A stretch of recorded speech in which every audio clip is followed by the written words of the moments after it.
Gas সংকটে অতিষ্ঠ জনজীবন। পাম্পে গ্যাসের জন্য দীর্ঘ অপেক্ষা নষ্ট করছে কর্মঘণ্টা। এদিকে আগামী ৩০ জুলাইয়ের ধর্মঘট প্রত্যাহার করলেও দাবি আদায় না হলে ২৩ আগস্ট থেকে অনির্দিষ্টকালের জন্য সিএনজি স্টেশন বন্ধ রাখার হুঁশিয়ারি দিয়েছে ফিলিং স্টেশন ওনার্স অ্যাসোসিয়েশন।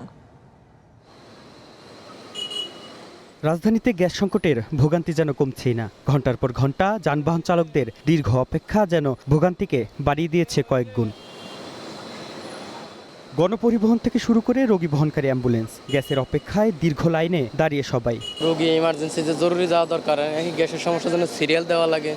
যদি আপনার এই অ্যাম্বুলেন্সের জন্য দ্রুত গ্যাসটা পাওয়া যায় এরকম কোনো যদি ব্যবস্থা থাকতো তাহলে হচ্ছে আমাদের রোগীদের জন্য গার্জেনের পক্ষে আমাদের একটু ভালো হতো। আজকে 5 দিন যাবত গাড়ি চালাই, 1 টাকা ঘরে নিতে পারি না। 5 ঘন্টা 6 ঘন্টা খাইতে গ্যাস নাই। এতে চালকদের মনে শঙ্কা আর হতাশা যেমন বেড়েছে, তেমনি চলমান পরিস্থিতিতে নষ্ট হচ্ছে মূল্যবান কর্মঘণ্টা। চালক কিংবা পাম্প কর্তৃপক্ষ সবাইকে গুনতে হচ্ছে লোকসান। এখন কন্টিনিউ পাম্প বন্ধ হয়ে থাকতেছে, মাঝে মাঝে দেখা যায় রাতের বেলা একটু পাওয়া যায়, তাতে প্রেশার থাকে না, কোনো কিছুই থাকে না, কন্টিনিউ মেশিন চালাইতে হয়। অফিস করতে অনেক কষ্ট হইতেছে। অফিস তো আর মানতেছে না যে আপনার কখন গ্যাস টিম হইলো অফিস টাইম। লাইন দিছি আলবারাকে থেকে, এখানে আসছি পরে এরা বলতেছে ভাই আজকে গ্যাস হবে না। আমার 3টা নজল, একটা নজল চালাই, এদিকে একবার এদিকে একবার, তাও কাস্টমারের মন জোগাইতে পারি না।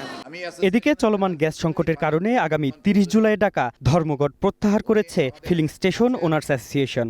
সোমবার সাংবাদিকদের সাথে এক মতবিনিময় সভায় এমনটি জানায় তারা। কক্সবাজারের মহেশখালীতে অবস্থিত এক্সিলারেট এনার্জি পরিচালিত ভাসমান এলএনজি টার্মিনালের একাংশে আগুন লেগে সারা দেশে গ্যাস সরবরাহে বিপর্যয় ঘটায়। এই মুহূর্তে সরকারকে সহযোগিতার হাত প্রসারিত করে আমরা আগামী 30 জুলাই সকাল 6টা থেকে রাত 12টা পর্যন্ত সিএনজি ফিলিং স্টেশন প্রতীকী বন্ধ রাখার কর্মসূচি প্রত্যাহার করছি। তবে দাবি আদায় না হলে আগামী 23 আগস্ট থেকে অনির্দিষ্টকালের জন্য সারা দেশে সিএনজি স্টেশন বন্ধ রাখার কথা বলেন CNG filling station owners association. জ্বালানি ও বিদ্যুতের মূল্য বৃদ্ধির কারণে ব্যবসা টিকিয়ে রাখা কঠিন হচ্ছে বলে অভিযোগ করেন তারা।